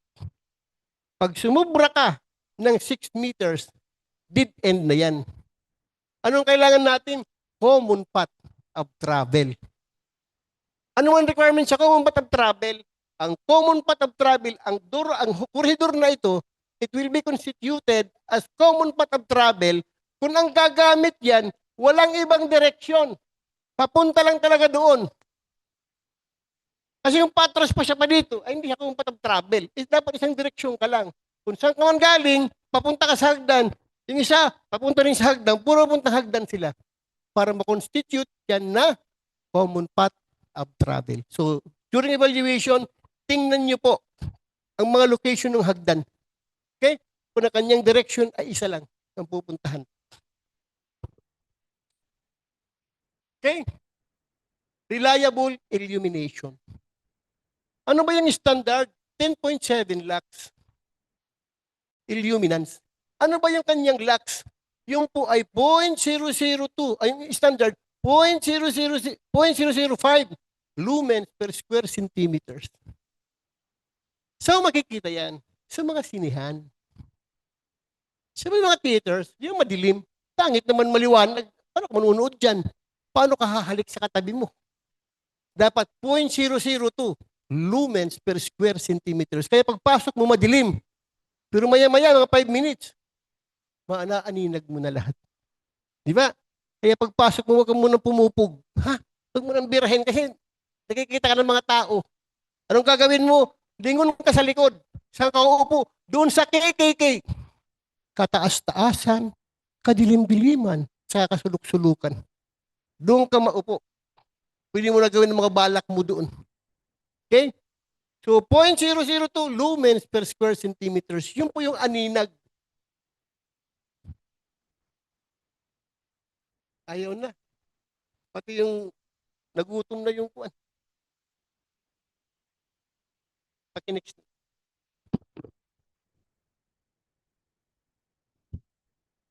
Fire alarm system or devices shall be provided in every building. Every, ha? Tingnan mo kanyang adjective. Every building or structure of such size. Ano yung arrangement for occupancy to provide adequate warning to occupants. Kaya may nakalagay sa mga storage, kung meron kang 2,000 square meters, anong ipalalagay mo dyan? Kay size ang pinag-usapan natin? Di ba? Manual. Business ka. Ano bang height niya? 1 story, 50. Occupant load kasama na. May height ka, may occupant load na. 50, less than 50, manual. More than 50, tingnan mo kung nasan yung kanyang exit. Yung discharge niya, yung floor of exit discharge. Titingnan mo kung nasaan. Yung palagi yung basihan mo para malaman siya para malaman natin kung required siya manual o kaya automatic. Okay? Next, isa pa. Every building or structure, section or area thereof of such size, occupants and arrangement such that the reasonable safety of number of occupants shall have at least 2 means of egress. Sino nag-violate dito? Gateway. Ang yabang na gateway yung contractor. The only building in Cubao na naka-glass ang wall.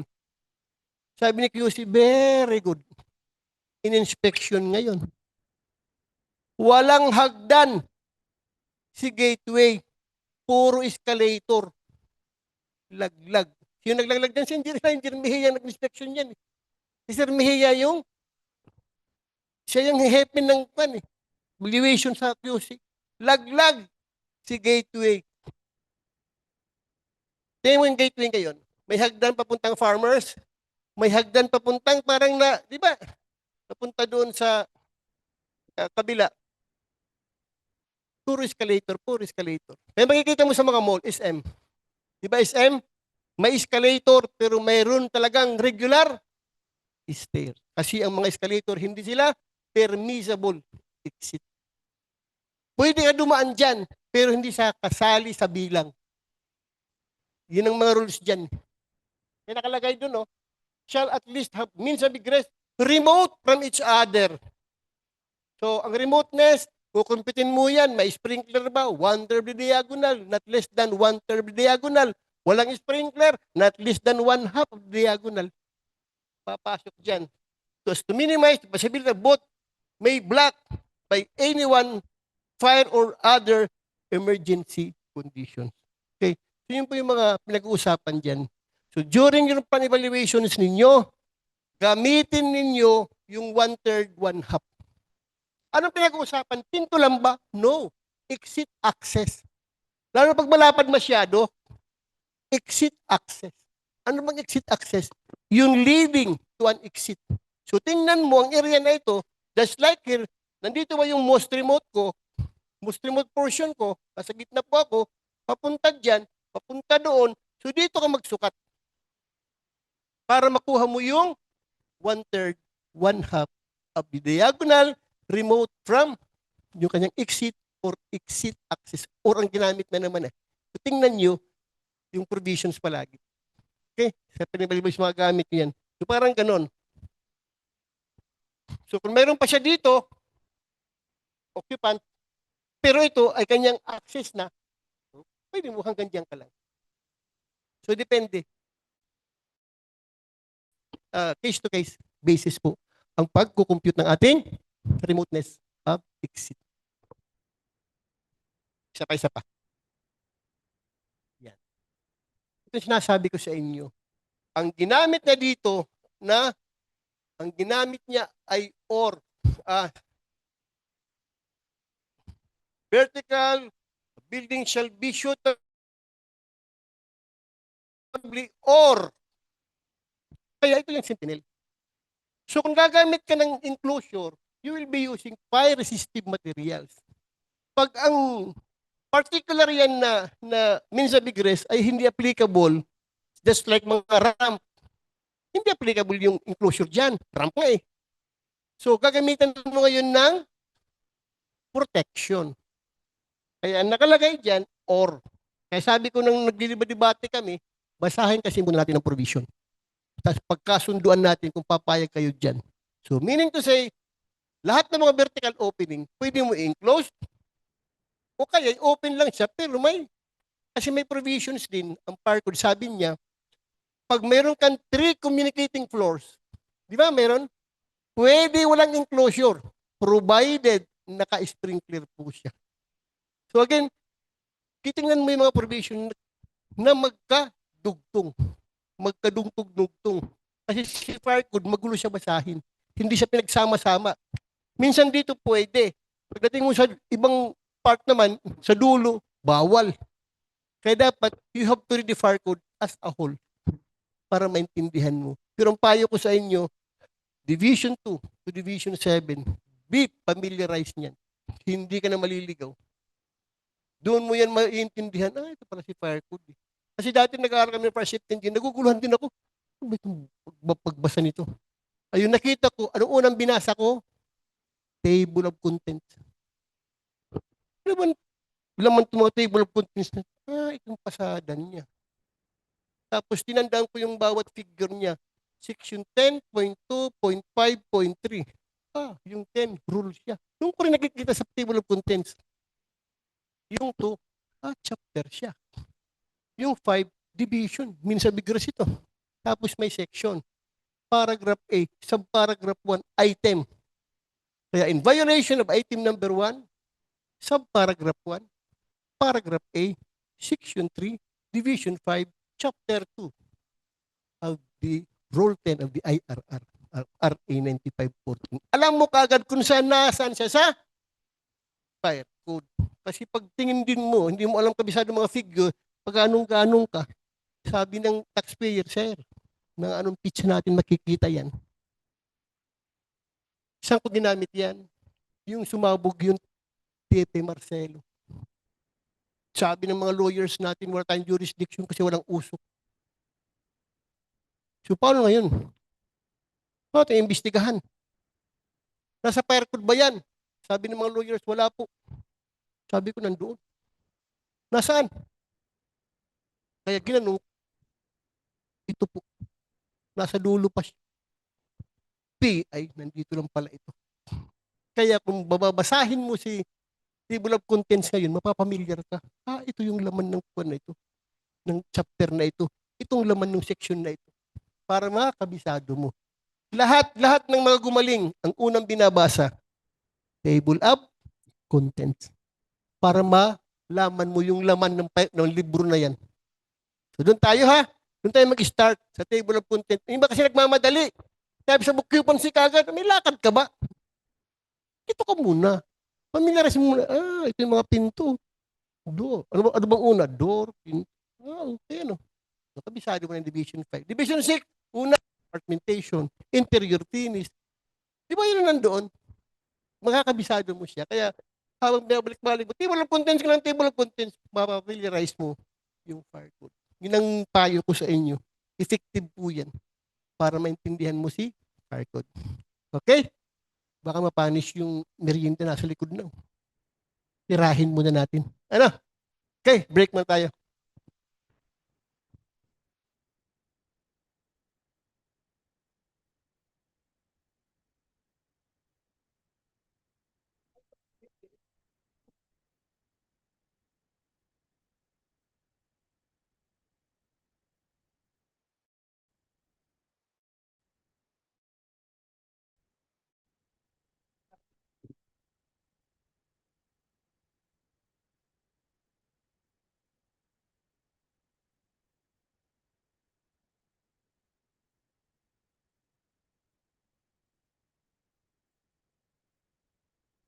So, sige po, meron po tayong 10 minutes break.